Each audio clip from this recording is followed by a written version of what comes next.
Hey everybody, welcome back to the Aptitude Outdoors podcast. I hope you're having an awesome new year. I put together a 2020 recap episode. I initially was not going to, and then I realized that this has just been a crazy year for everyone, so why not? The podcast has grown beyond my biggest expectations, and it's just been a blast. I've met so many people, not only through interviews, but through social media and email. I've just had a bunch of people reach out and talk to me about the outdoors, which is why I started this podcast in 2020. I've had so much fun. I've learned so much, and I appreciate you all taking the time out of your busy lives to listen to my humble podcast. Really wanted to build a community around the outdoors, not only for adventurers and explorers, but everything that has to do with the outdoors, whether it's kind of the out there stuff, whether it's conservation, whether it is science. All those things are very important to me, and I think they're what make our community so unique. And I can't wait to just talk to more awesome, interesting people in 2021. I want to thank all of you for listening, and I want to thank all of you who have come on the podcast, and Happy New Year's to you all.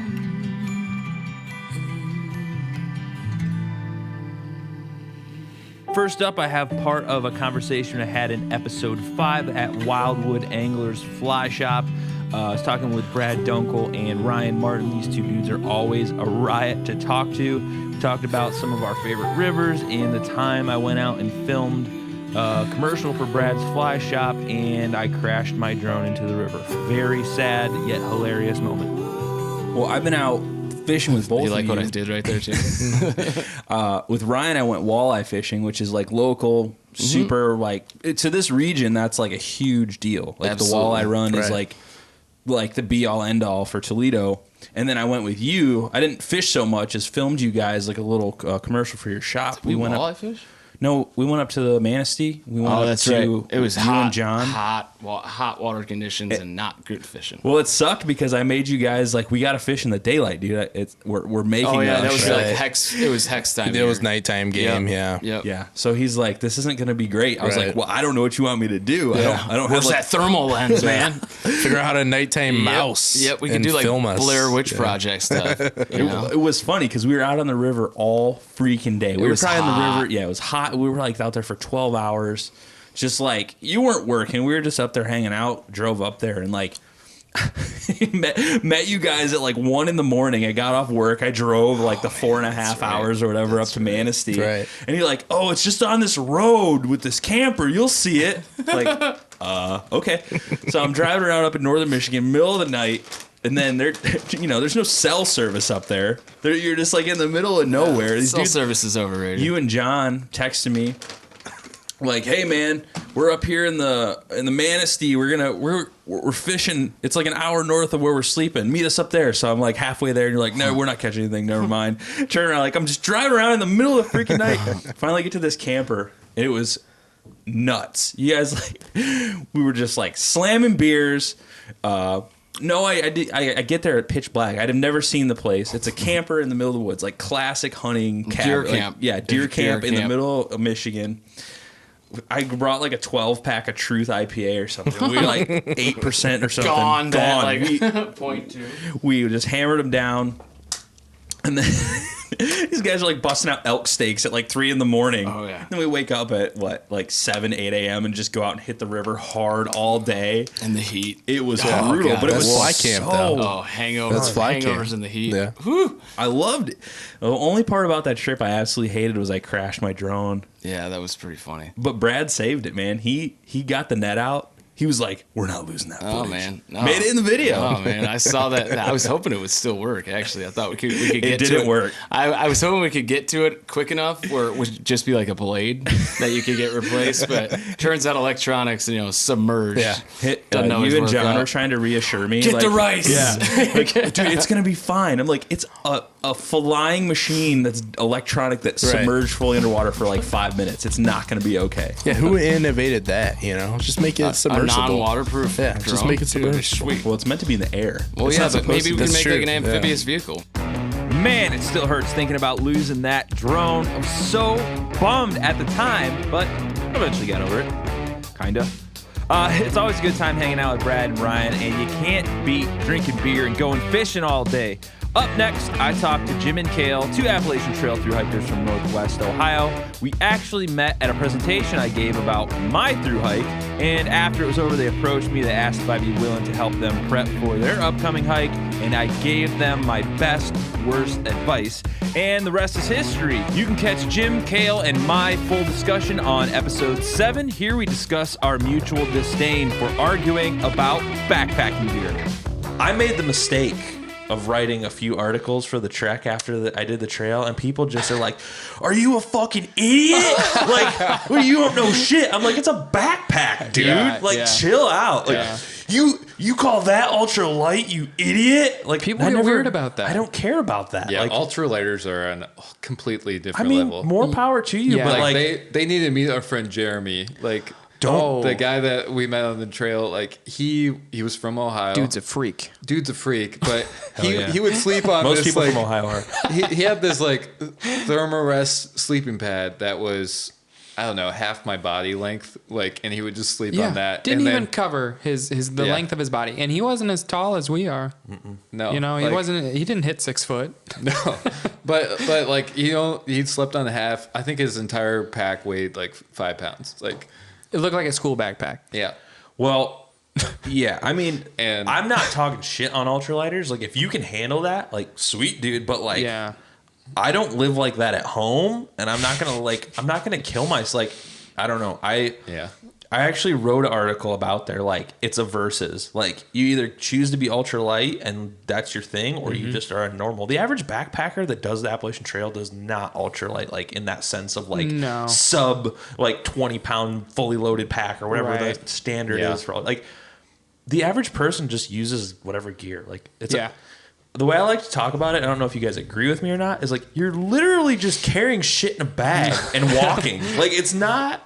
Yeah. Like, why does it have to be so like niched? Like, ultra. Like, I get the marketing side of it, and I get the like, yeah, it's less stress on your knees and this and all that, but like, not everybody can do that. Not Yeah, everybody right. wants to do that. Like, Like, my goal is to finish the trail, not to cry about my gear. Yeah, you know? we met Jeremy, who like his pack weighed like 20 pounds, and then we met this guy named Duke, and his pack literally weighed like 70 pounds every time. Hefty. And hefty. Like, he had like a small little chair that you opened up and stuff like that. It was like, hilarious. It was He like was almost comfortable, like but more power everybody to him. was jealous of that chair when we got Yeah. to the Oh, campsite. yeah. Like, everybody was jealous. he was Like, almost like a junker almost. It'd be like he'd yeah. find stuff He would and it's go like, into oh, hiker throw it in the boxes. pack. Yeah. Like, we're taking it. hiker boxes. Ooh, I could use this. Yeah, Like, and I think that's how he found the chair. Yeah. I think somebody was like, "Why did I bring a chair?" And Duke was like, "I'm getting a chair." Yeah. you know, he was super pumped. Did you super guys, pumped. you guys looked like your packs are probably average, what, like 35, 40 pounds ish? At the beginning, At the beginning, once I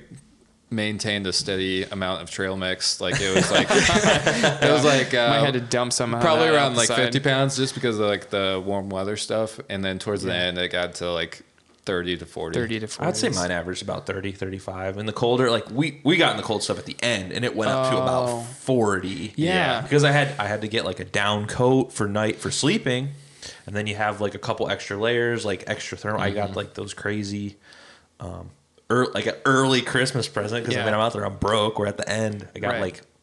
like crazy heavy fleece line base layers and stuff, but like that stuff ups the weight. But by that point in the trail, you're like, I don't care. I'll carry a truck on my back. You're good. Yeah, you can carry anything. Jim and Kale are some awesome dudes, and I can't wait to meet up with them again and have some more beers. Up next is one of my favorite conversations to date. Professor Todd Crail and I discuss the way that the natural world is perceived versus the reality of what quote-unquote nature or wilderness actually are, and how humans are inextricably intertwined with what we call nature. Sorry, that was a lot, but I really get excited about this topic. So if you want to check out the entirety of Todd and my conversation, it is episode number 24. We get into trouble when we start talking about historic, because most people's version of restoration is some white guy jumped off of a boat. That's the context for Yeah. management. And there have been lots of people here before that. The entire Western Hemisphere was managed by Native people. It's super freaking racist to say that they were in harmony, and it's not the case. I read, I think the book was called The Ecological Indian or something. Completely changed my whole perspective. That's a great reference. Yeah. It like they burned forests. They're burned easier everything. to They ran buffalo off cliffs and just like, ate like their livers and tongues and stuff. The Amazon. This is something people may not realize. Along the main branches of the Amazon are managed forests for nuts and berry production. It's it's the lungs of the earth or something like that. Actually, algae is the lungs of the earth. Well, and the Amazon is a constructed ecosystem by humans. And I think that's a hard concept for a lot of people, especially now, because everybody lives like they live this like 50 to 70, 80-year-old lifespan. So everything before that is just like whatever. But because my background's anthropology, so I went to UT. I did anthropology, like a little bit of conservation in there, and then so I was always interested in that human interaction with the landscape, and it just was like, if there's a human population anywhere, there's no way that landscape is like native or untouched or we're always doing stuff. We can't help it. We can't help ourselves. We gotta touch it. Species do that. Yeah. I mean, I flash up a picture of penguins just completely decimated an entire landscape. Yeah. But their population is constrained to that place, and so we say, "Oh, well, that's nature." No, there's a natural world. There's forcings in that natural world. They respond to those forcings, and humans have just done it. They've basically constructed an ecological niche, the place where they live, on a planetary scale. That's what's different. Yeah. I mean, Yeah.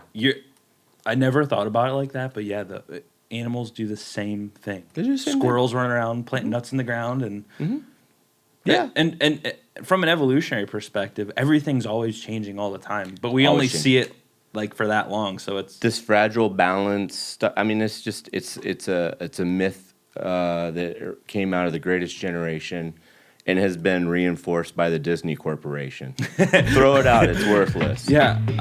The only thing that's certain is change.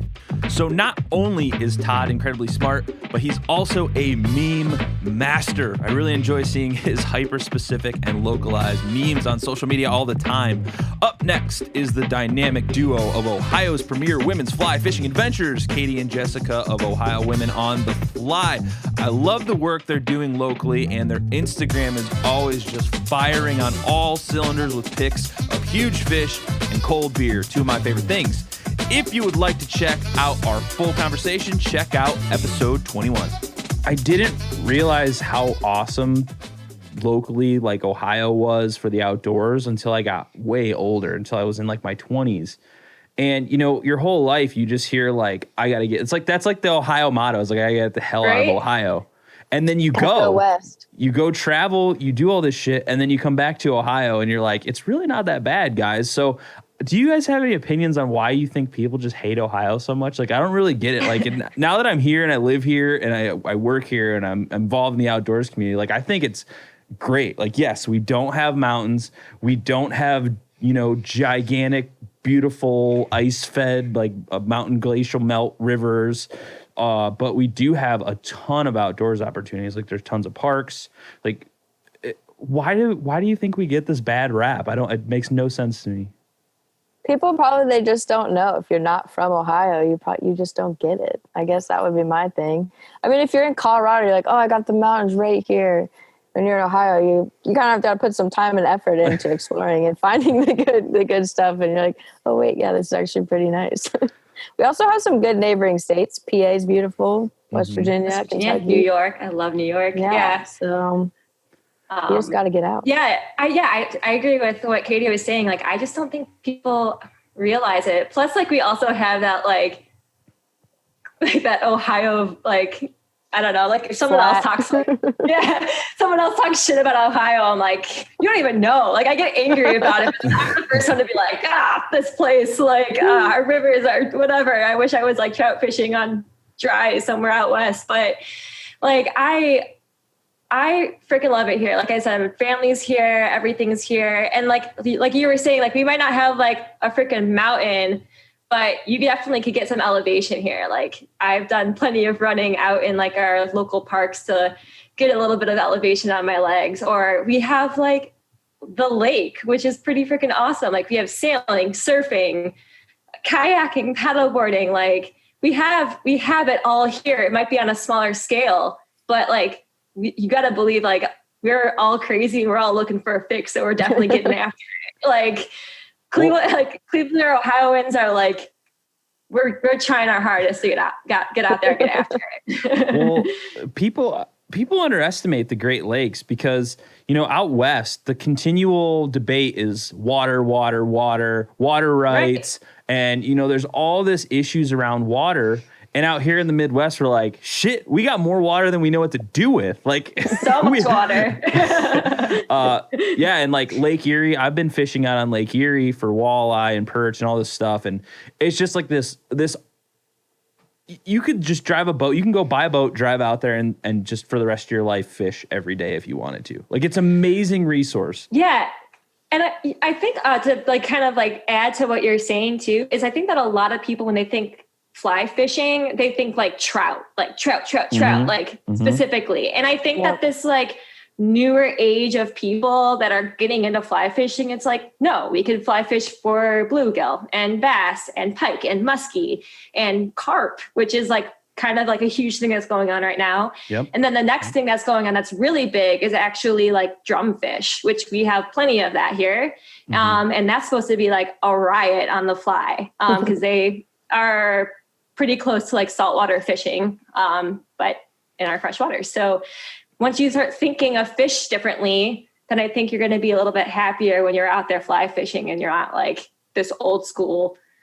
Yeah. Do you think that's just kind of fly fisherman? Yeah. Do you think that's just kind of an elite thing? Like, because those fish are like the prize fish? Yeah, 100%. Yeah, I think so. But I mean, I think that like everything that's going on in the world right now is pretty progressive. And so you got to start thinking differently and be happy where you're from and the fish that you're going to have to fish for. And it's still a riot. Like I have sometimes like I'm having more fun catching bluegill, like just drinking a beer, catching bluegill on the fly with my friends. And they also fight like crazy. Then like, sometimes I don't need a trophy trout, you know, like that's a better time right there for me. Thank you, Jessica and Katie, for repping our local waterways and fish here in Ohio. Make sure to check out Ohio Women on the Fly, whether you're from Ohio or not. Uh-oh, spooky music. That can only mean one thing. Up next, one of my favorite stories from 2020 goes to Connor Anderson of the North American Bigfoot Center. I had a blast doing the Halloween series focusing on some of the darker and spookier aspects of the outdoors. At this point, it's no secret that I love hearing Bigfoot stories because I grew up on them. And I mean, honestly, what's cooler than a Sasquatch story around a campfire to make sure that nobody sleeps that night? If you want to hear Connor and my full conversation, check out episode 20. Well, that's a two-parter. So the first introduction I really had to it was when I was probably, I don't know, give or take 7 or 8. My uncle told me this story about a time where he found, let me back this whole thing up. So he lived in a cabin outside of Denny, California, and it was like the kind of house where he had to park at the end of a dirt road and then walk a mile to get to his house, right? Okay. And one night, it started snowing after he left his car. And between there and his house, in the fresh snow, he saw a series of like giant human footprints that were probably 15 or 16 inches long or something like that. And he followed them for a little while, right? And he told me that story and I was like, wow, this is something cool. And so after that, I was always kind of into the Bigfoot idea. And then in probably 2010 or 11, I started actively going out and kind of looking in the woods for stuff, kind of haphazardly, just whenever I could. But in 2016, I found a 19-inch footprint myself. On October 29th, it was a Saturday at 9:30 in the morning, give or take a couple minutes. And I saw that track and I was like, well, there's nothing in the world that's going to stop me from following these things up this mountain. And so, I mean, we're going to launch right into the story, I guess. So I found this spot using Google Maps based on a large history of sightings in the area, dating back literally into the 1890s, right? Within a few, like 20 or 30 miles from this spot. And on Google Maps, I picked this valley because within a couple miles of this spot, there was a fish hatchery, which is a good food source. There are power line cuts. There's a lot of theories that these things travel along the power line cuts following the deer that use those. And it was this really high altitude valley, like 11,000 feet or something in Colorado. And I thought, nobody gets in there probably ever. There are no trails into this spot. There's nothing up there. There's thick woods and a giant swampy meadow. I'm just going to go check this out. And so on a whim, I did. Halfway up this mountain, I found this 19-inch footprint and a couple others leading up the hill. And I thought, well, there you go. I'm going to follow these things. And so I kept going up. I started working my way across the actual flat part of the valley. And I heard up in front of me a couple hundred yards, this just crash, crash, thump, thump, thump, thump, thump, running away like something huge on two legs sprinting off through the trees. And I thought, holy, I don't know if I can cuss on your podcast. Absolutely. But holy shit, there's one up here right now. That's not likely. What are the odds of that? And so this was, again, 2016. My dad and I went up there together. So I was like, we're gonna walk around this. We're gonna follow this thing. Let's see what this thing is. And so we started walking in the direction that this thing seemed to have run around the lake, through really thick woods. And we kept hearing something kind of moving around in the bushes in the forest, like out of sight ahead of us. And as we worked around the lake, we could just keep hearing it. It was like just staying ahead of us the whole time. And I thought, that's super weird. I feel like most deer or elk would totally run away from us. Not a lot of animals actively follow you around. So I thought, all right, let's eat our lunch. Let's go sit down and face away from where this thing is moving. And so we sat down, we, pulled out sandwiches and started eating. And as we were sitting there, we could hear this thing sneaking around up the hill behind us, not very far. And it was, the sound is hard to explain. It's like clearly something very large moving very carefully, right? And it was making like semicircles around us on the hill behind us. It would be way over here, and you could literally hear the thing kind of creep over a couple minutes all the way back around us and just kept going back and forth. And anytime we turned around, it would stop moving. And it was weird. So I kept thinking, all right, I've seen a lot of deer. They don't usually do this again. So we kept pushing forward in the direction of where this thing might have run and just made a lap around the lake. At one point, we came out into this clearing and this giant rock slope. And we were stopped and listening. And the thing was behind us, still in the trees. Like we walked past it somehow. And again, I was like, okay, that's pretty weird. It's actively avoiding us now. That's kind of spooky. All right. So we hatched a plan. And as we hiked back down towards the valley floor in the clearing, I told my dad, I was like, hey, you just walk down to the meadow and just talk loudly. Say whatever you want to do. Just keep talking and keep walking. And he did. And I just dropped to the ground. And I sat down behind this log with my camera recording. And I just waited. And maybe, 5 minutes, 6 minutes after I sat down, sure as hell, whatever this thing is I can hear it start working its way down the hill, kind of going back and forth closer to me. And I'm sitting there thinking, all right, this is it. I'm going to see one. This is going to happen. I'm going to do this right now. And I just waited until it got as close as I could. It sounded like it was as close as it could be. And I just jumped up and I sprinted up the hill towards the sound with my camera, and there was nothing. I didn't see anything. I didn't hear anything. It just dropped down, or I have no idea what it did. I don't know what it was, right? It was just nothing. And so I thought, all right, this thing is 4 steps ahead of me. Okay, cool. I'm just going to pretend that didn't happen. I'm just going to go back down. And so we finished the lap of the clearing with the meadow and the lake. And as we, like, there's like a serious lip right between the meadow and the hill to get up to it. Mm-hmm.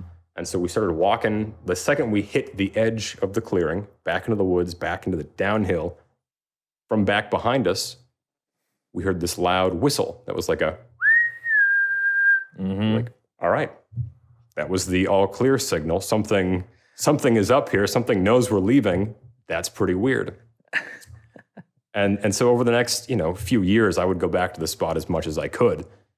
And it's just, I don't know. It's an incredible, that one day was like, all right, something is actively up here. Something is leaving these footprints, whether or not it's a large ape or a hoaxer. Like something is actively putting tracks down. But it couldn't have been a hoaxer because nobody knew I was going there. Mm-hmm. And that footprint that I found had to have been put down within an hour or two of when I showed up. So that was kind of the moment that was like, hey, this is my life now. This is what I'm going to do forever. So, all right. Thanks, Connor, for being part of the weirdness that is the Aptitude Outdoors podcast. So, a quick backstory on the Bigfoot episodes. I'd been talking to James of the 46 to 46 podcast, which is episode 6, and I discovered on one of his campfire stories, which is episode 37 on his podcast, called A Scary Night on the Sacandaga River. And I learned it was about Bigfoot, and a few months later, we're talking, it's getting close to Halloween, and I'm like, hey man, are you doing a Halloween episode? Because I'm thinking about it. And, we were trying to see what we could do to get something spooky, and we're obviously like, well, what's spookier than Bigfoot in the outdoors? Pretty much nothing. So this turned into a frenzied race between James and myself to try and find people to interview for Bigfoot stories, which is incredibly hard to find, honestly. Like, I thought it would be way easier than it was, but whatever. That's how this whole thing started. And anyway, here is a snip of the podcast where James was on the Aptitude Outdoors podcast, and we learned that we both had been touring musicians in the past for heavy metal and hardcore bands, and this somehow led us to a life of being obsessed with the outdoors. I know, it makes absolutely no sense, and then to find two people that had the same exact experience is just insane. So check this one out, it's interesting.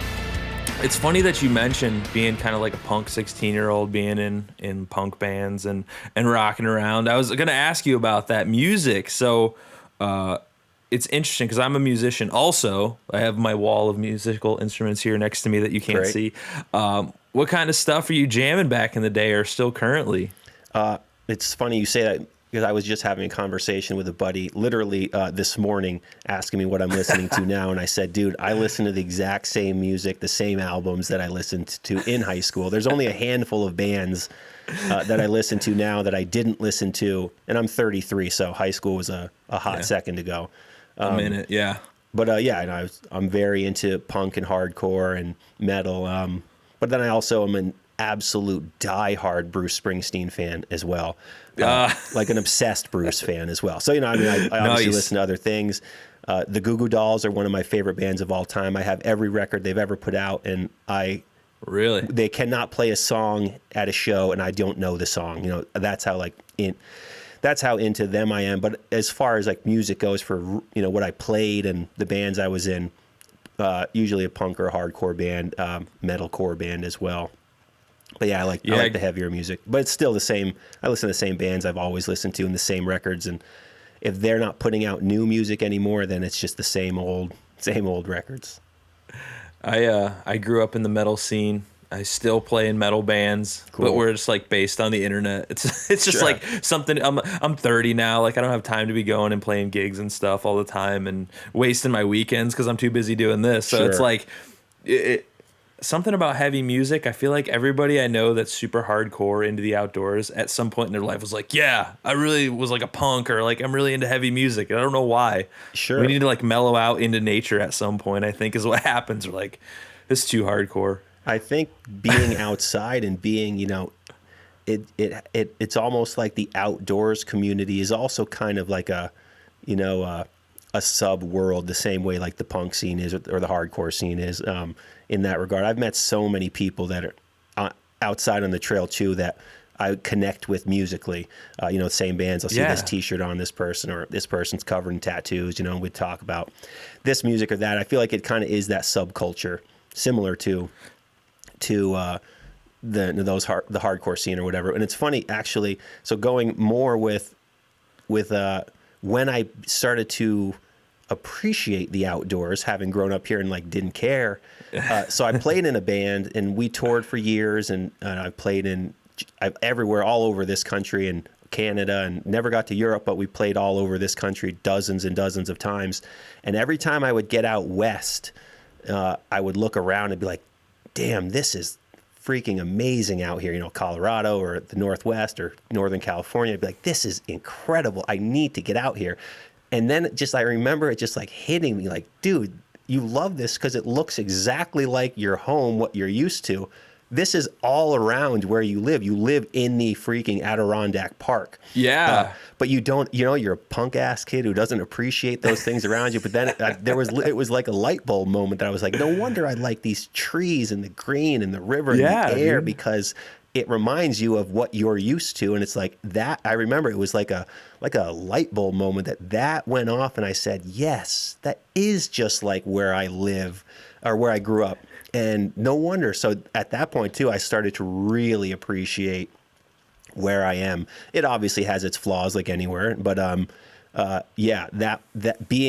seeing exactly what I literally have at home somewhere else and being like, I like that.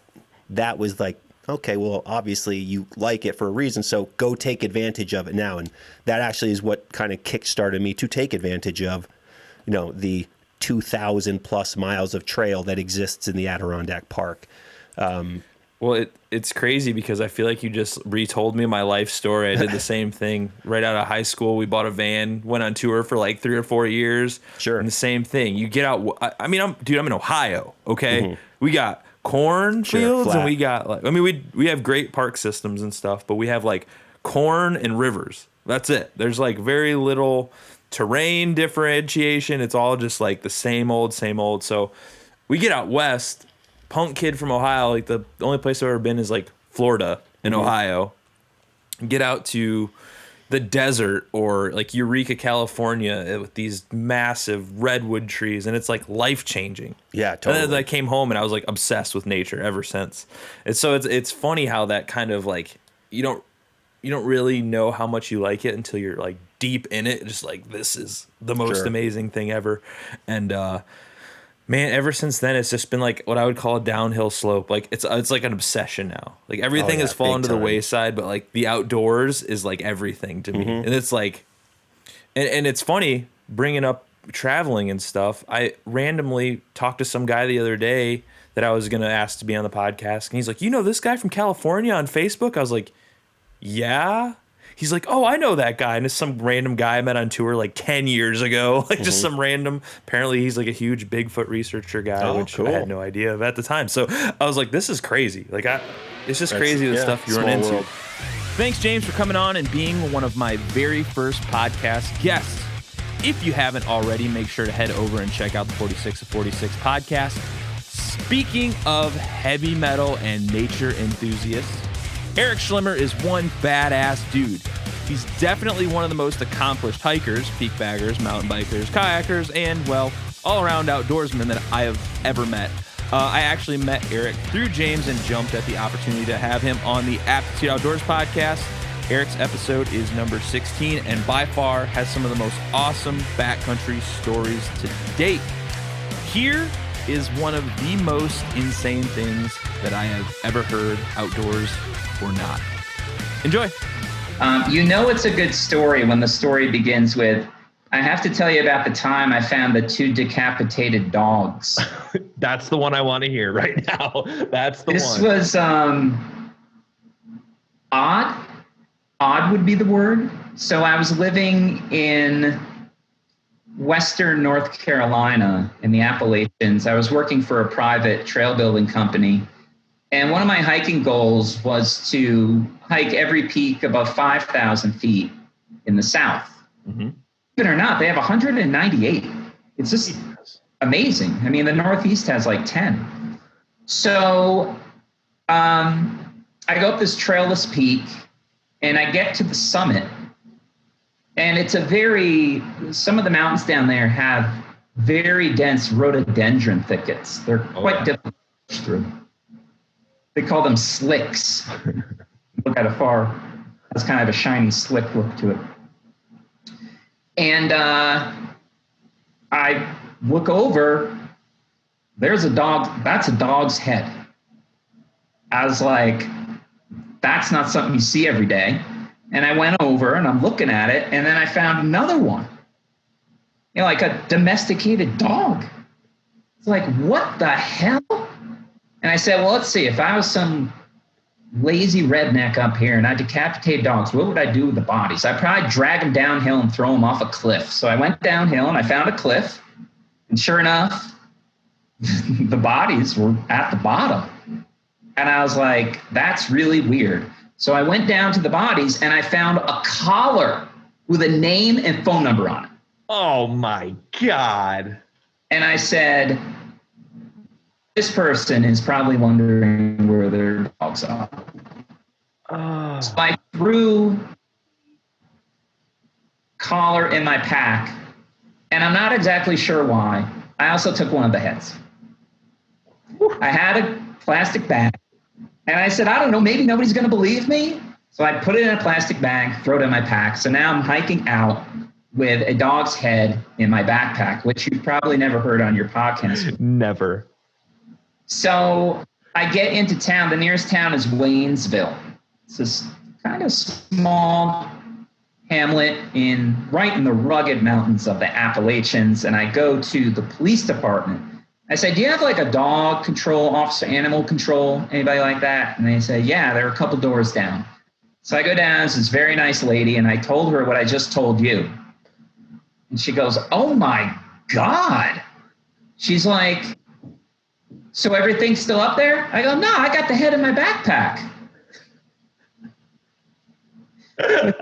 Surprise. Yeah, I take it out.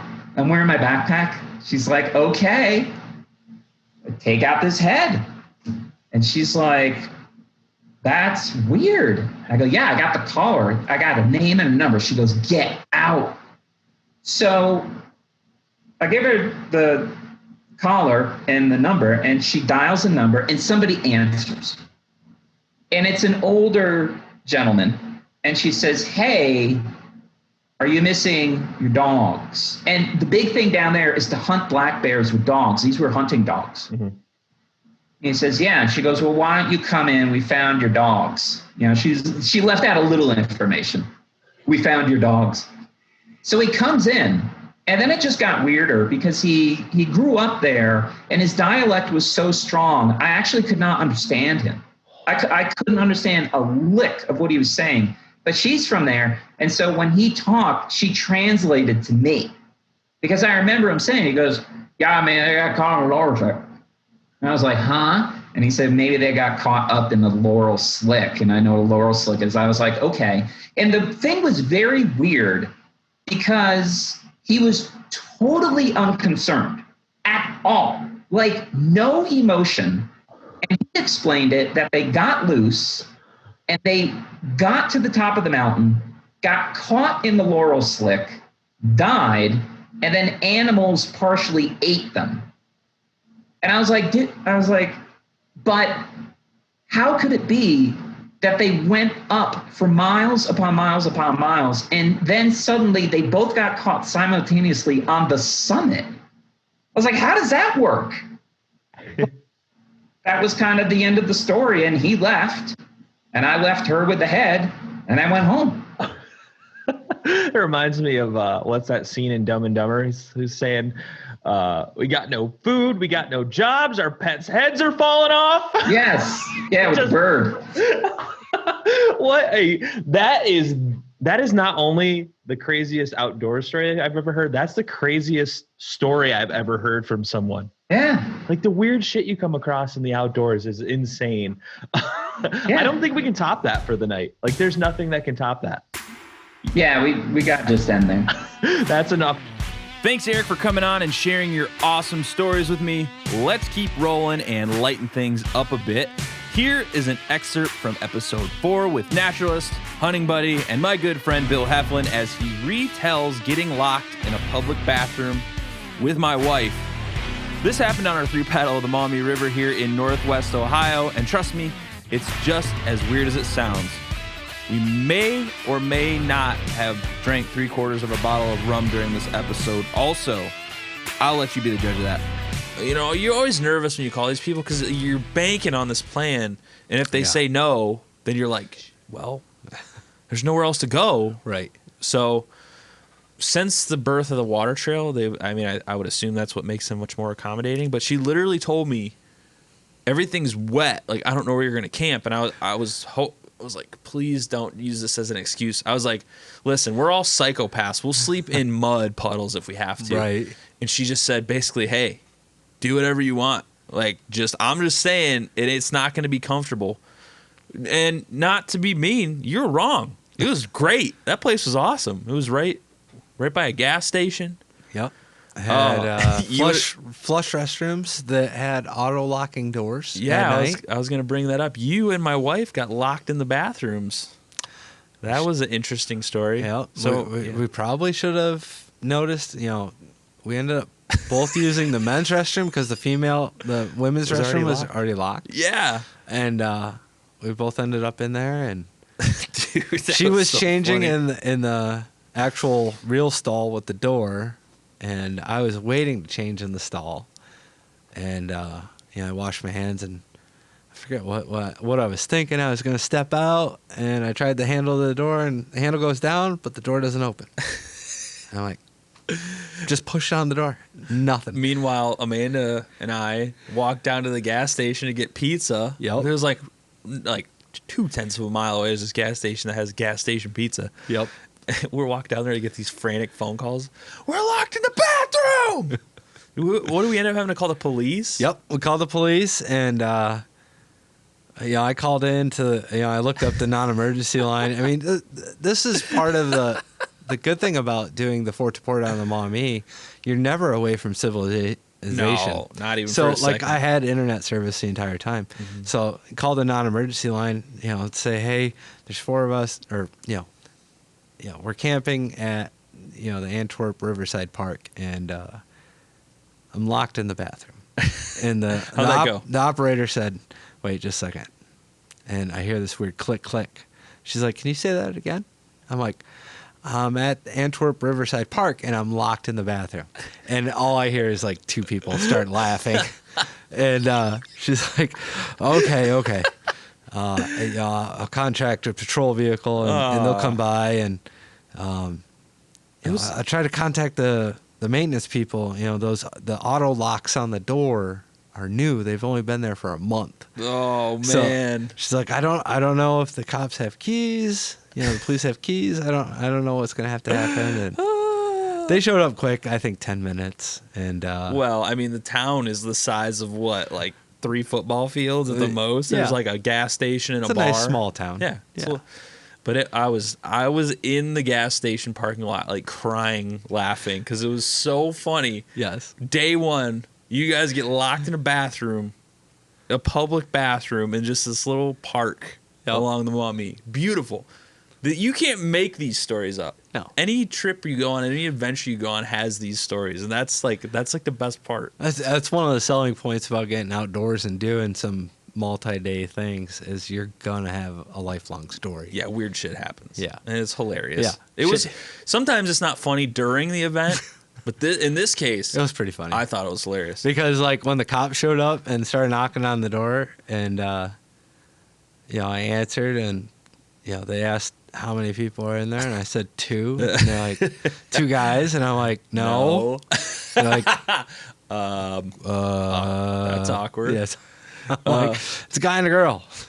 Yeah. Well, the only thing I was worried about is we had gas station liquor and a couple of tall cans of Budweiser. I was like, man, they're gonna kick us out of this park. Thanks, Bill, for sharing that wonderful story with all of us. Just don't let it happen again. Up next, Craig Spicer, who is also a naturalist, co-worker with Bill, and fellow craft beer aficionado, shares a profound moment he had in the mountains as a young man that really made him appreciate the outdoors in a brand new way. You can hear our full conversation on episode 13. So we're doing switchbacks and everything, and we've been doing them for a little while.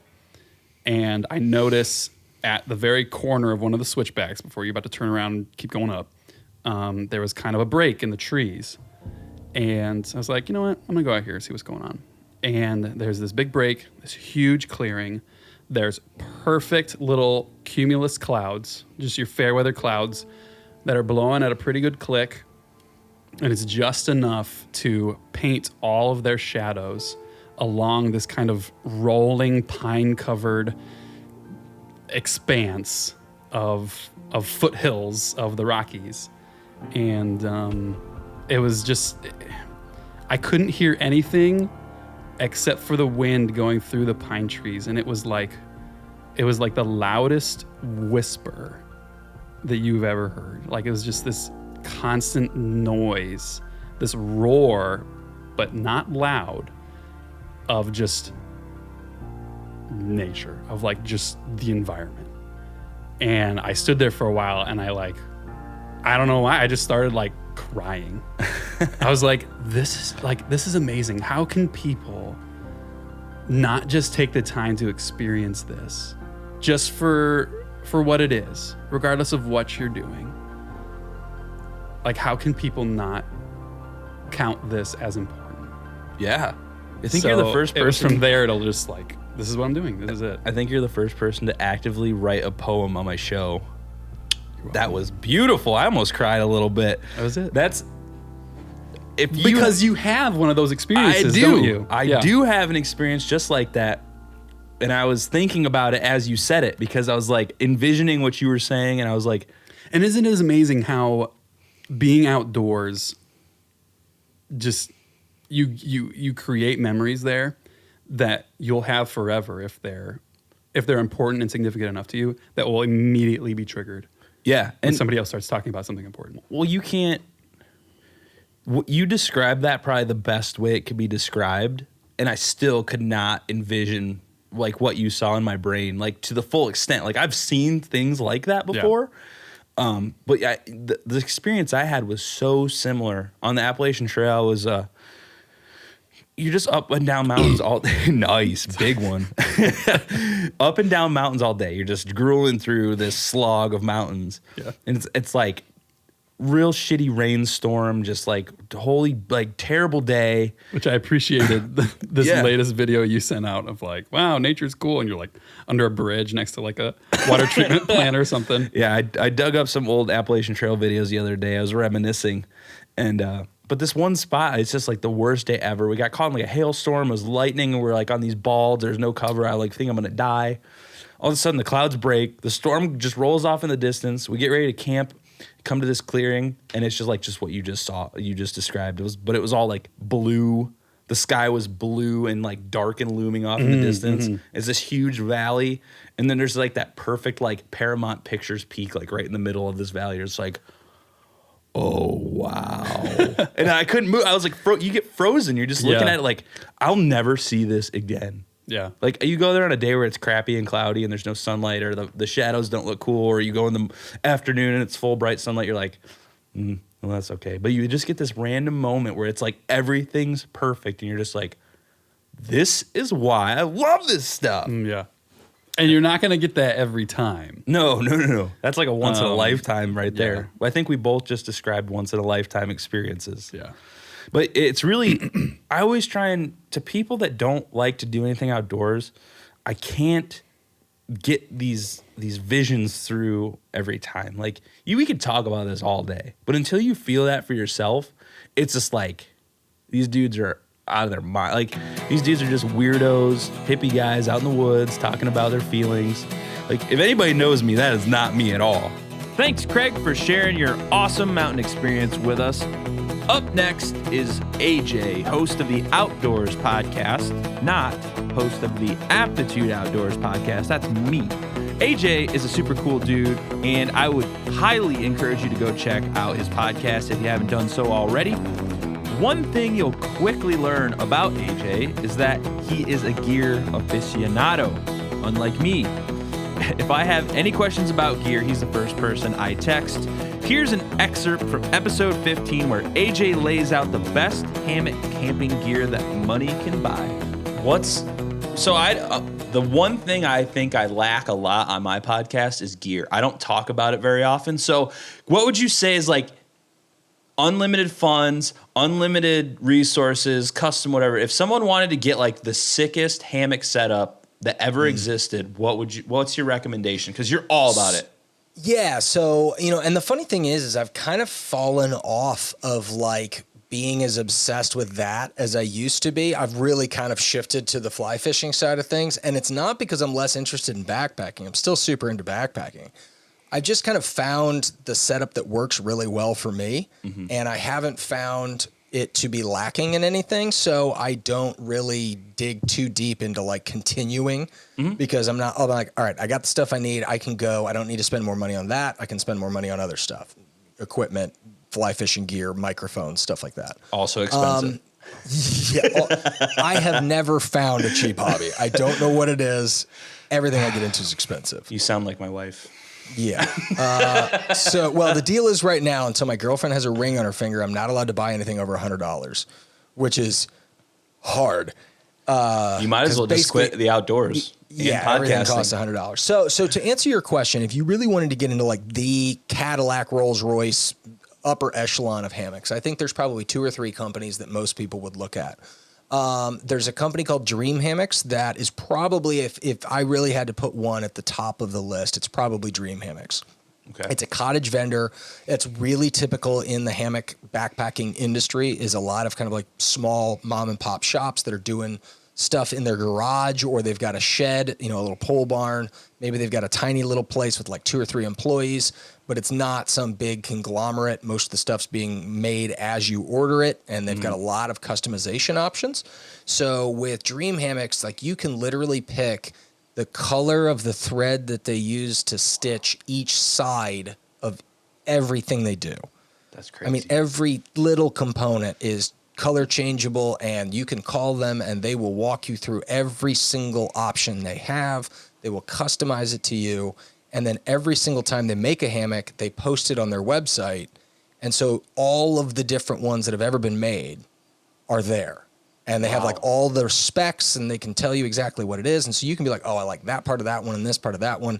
And if you don't know what you're doing, they'll literally get on the phone with you and go like, okay, tell me about you and where you backpack and how heavy you are and what you want. That's customer service. It's unbelievable. And that's what they're really known for, right? There's another company that I mentioned earlier called Dutchware Gear that they make a huge selection of accessories and materials. They do a lot of like DIY stuff, so you can kind of buy kits from there if you're more into kind of like sewing the stuff yourself. They make a hammock called the Chameleon, which I'm a big fan of. It's probably a $300 hammock. The Dream Hammocks are probably somewhere in that same kind of range. I'd say they probably start in like the 100, 150 range and then go up to 300 depending on how many options and features you want. And then the other thing about the Dream Hammocks is like they're currently on about a 7 or 8 week lead time before they start making your hammock. So plan ahead. Yeah. If you're planning a trip in like 2 weeks and you want a Dream Hammock, they have some stock of like available, normal stuff, but it's pretty few and far between to my understanding.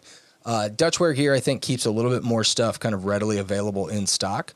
But they do you can order a Chameleon almost as custom as you can a Dream Hammock, I think. I think you can make a lot of different, option selections. But here's the funny thing. So I own an Eno double nest hammock.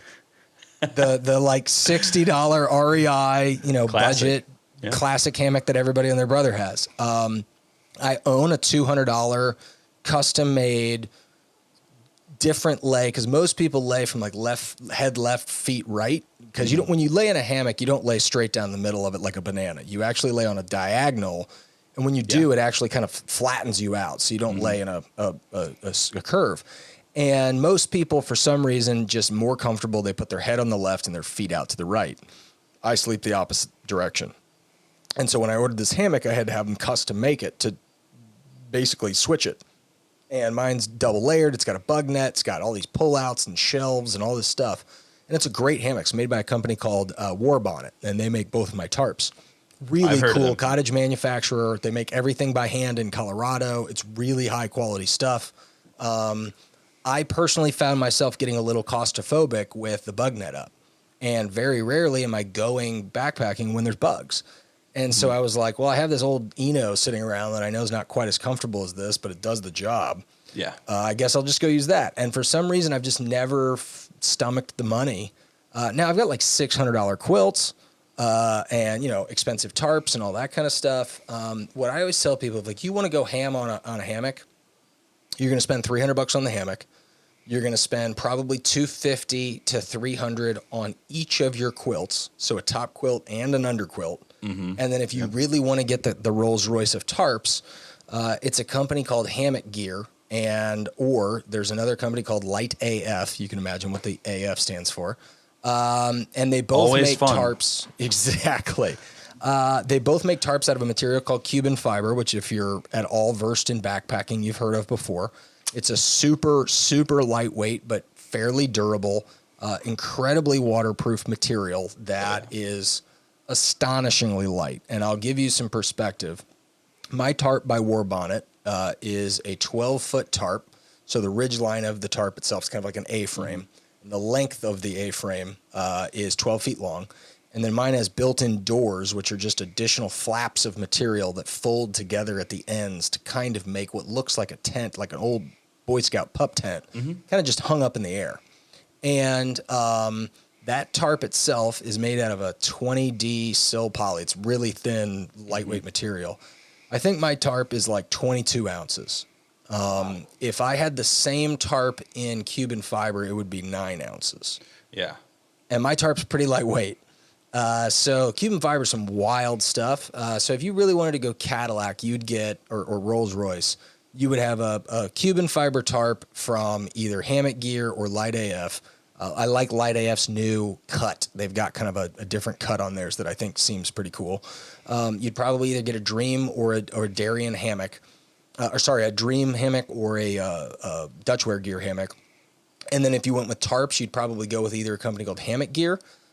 Jacks Are Better is another really good one. And then one of the most popular ones lately are some companies either Enlightened Equipment or what's the last one I'm thinking of? Loco Libre. All four of those companies are really good cottage manufacturers. They're all made in the United States, and they're all really, really high quality. They're all going to be expensive quilts. Thanks, AJ. Hope you're out there right now drinking another bottle of that peanut butter whiskey. All right, so for those of you that don't know about Saw & Milco, you're messing up big time. If you ever watch the YouTube videos and notice the Ohio hat that I'm always wearing, that is where I got it.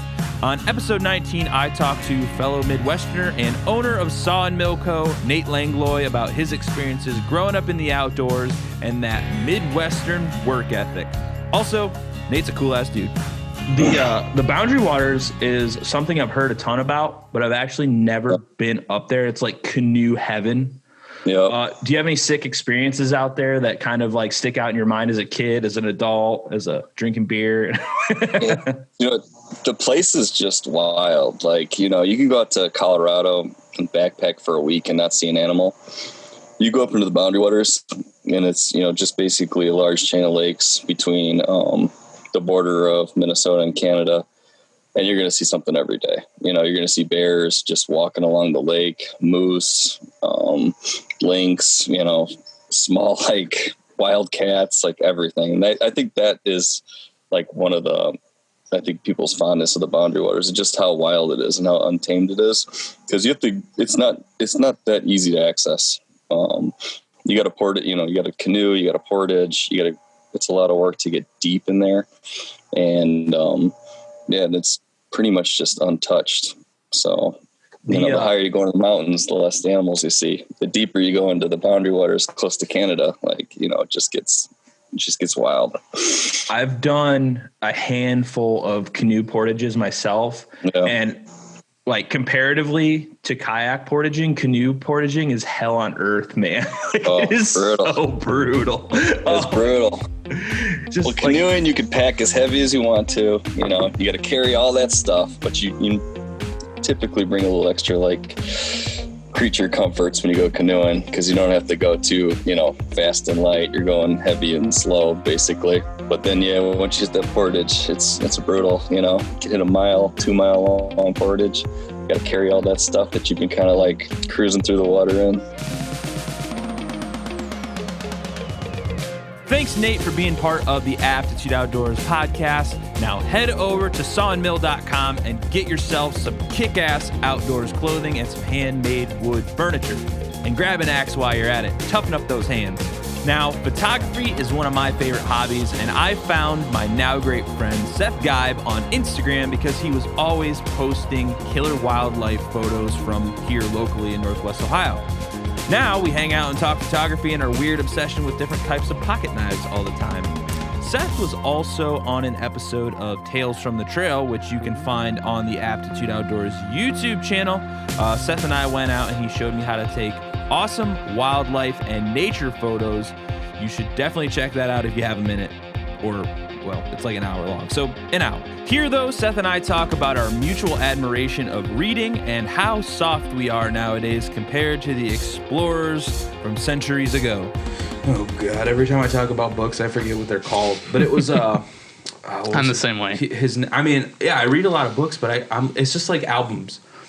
I could sing the song word for word or play the melody back, but I can't remember the damn name of the song. We have the same problem. So they were exploring in the Arctic. It's like one of the first explorers in the Arctic trying to get to the South Pole. Yeah.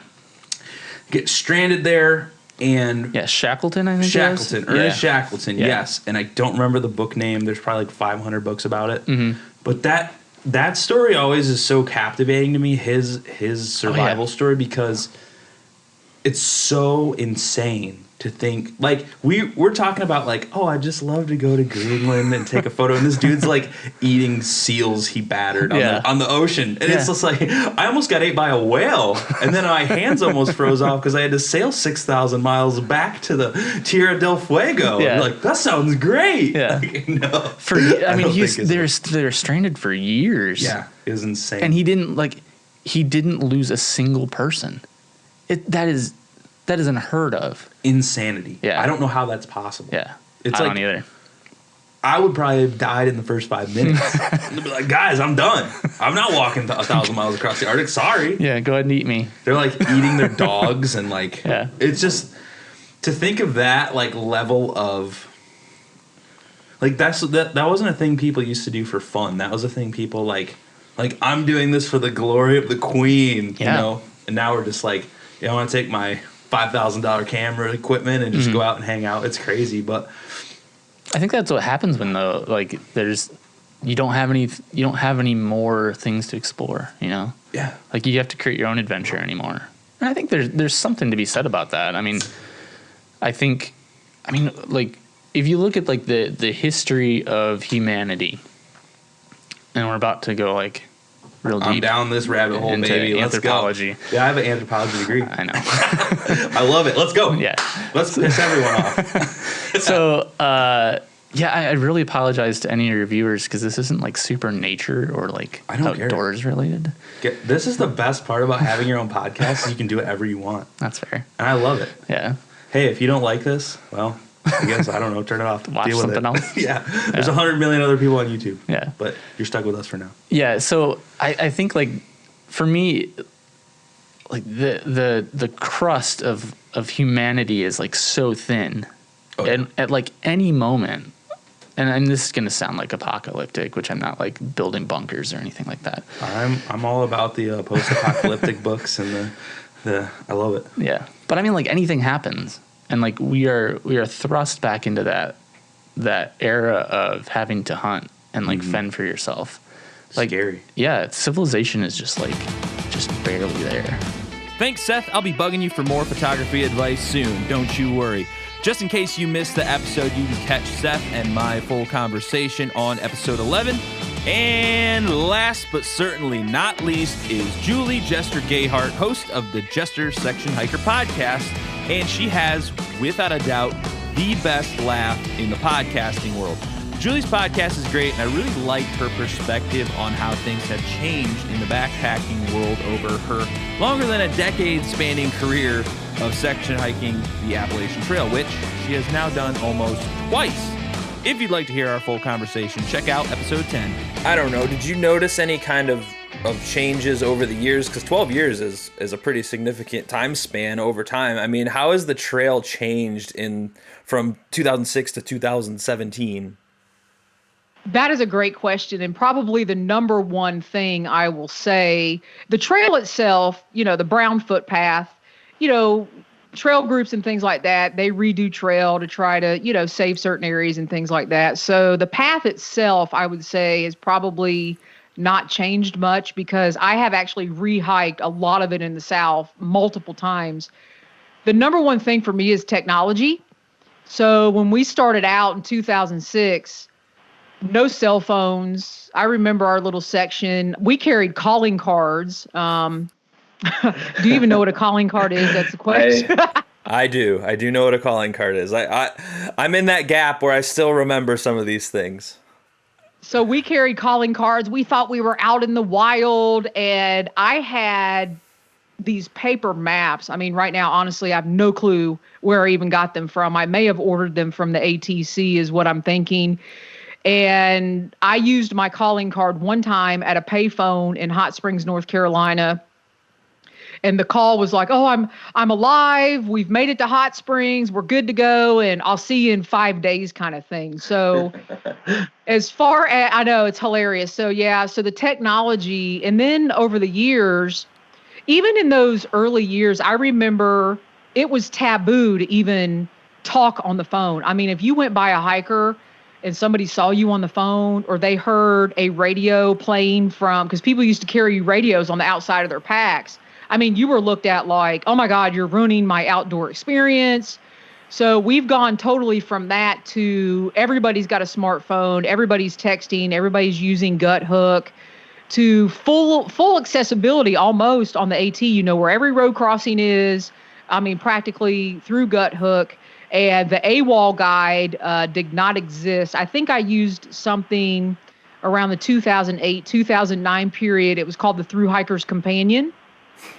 And I'm pretty sure AWOL himself purchased, I think this is how it went down, the Thru Hiker's Companion. And then actually it is now the AT guide. I don't know if AWOL is actually involved with the guide anymore. So now everybody seems to be using the AWOL guide and gut hook. And none of that existed. So when you went out, you kind of just knew where you're going to start, knew where you were going to be picked up.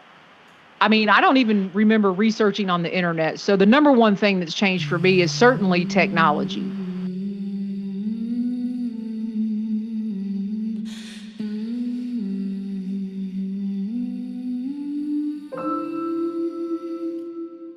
Thank you, everyone who has listened, watched, or been a guest on the Aptitude Outdoors podcast. I really appreciate each and every one of you.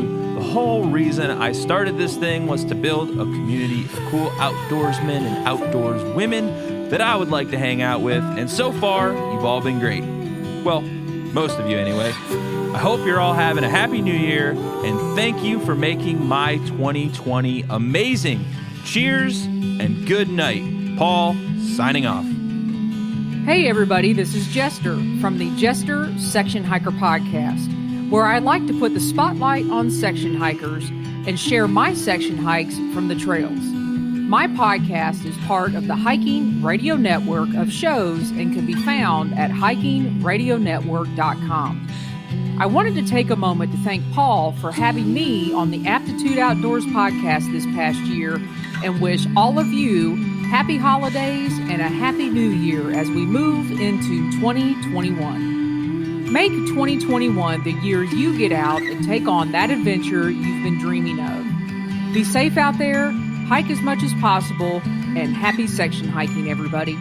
Hey, Aptitude Outdoors listeners, this is James from the 46 of 46 podcast. If you're looking for some more outdoors podcasts, come check out my show. Based in the largest protected wilderness area in the continental United States, New York's 6 million acre Adirondack Park. The podcast revolves around my trip reports, peak bagging, backpacking, and camping all over the Adirondacks in a unique storytelling format that will make you feel like you're right there on the trail with me. Complete with summit session interview style episodes if that's your thing, as well as the occasional fun and spooky Adirondack campfire stories. You'll be sure to find a variety of outdoors content here on the 46 of 46 podcast, available wherever you get your podcasts. Hey everyone, this is Jessica Suvek-Tran with Ohio Women on the Fly. Ohio Women on the Fly is a platform to bring Ohio women anglers together and inspire others to get on the water. Happy New Year's to you and yours. Hey there, everybody. It's AJ with Outdoors Podcast. If you like fly fishing, camping, backpacking, hiking, or just generally spending more time with friends and family, maybe your dogs outside, give this channel a listen. I think you'll really enjoy it. Check it out at www.outdoorspodcast.com. Hey everyone, this is Connor Anderson from the North American Bigfoot Center. Just wanted to wish you a happy new year. Thanks for listening. Hey Paul, it's Seth Geib. Just wanted to wish you a happy new year. Hope you're doing well. And I hope this next year is a heck of a lot better than the last one. Although I will say it was really nice meeting you and coming on your show. And I hope to hang out with you a lot more after all this crazy pandemic stuff's over.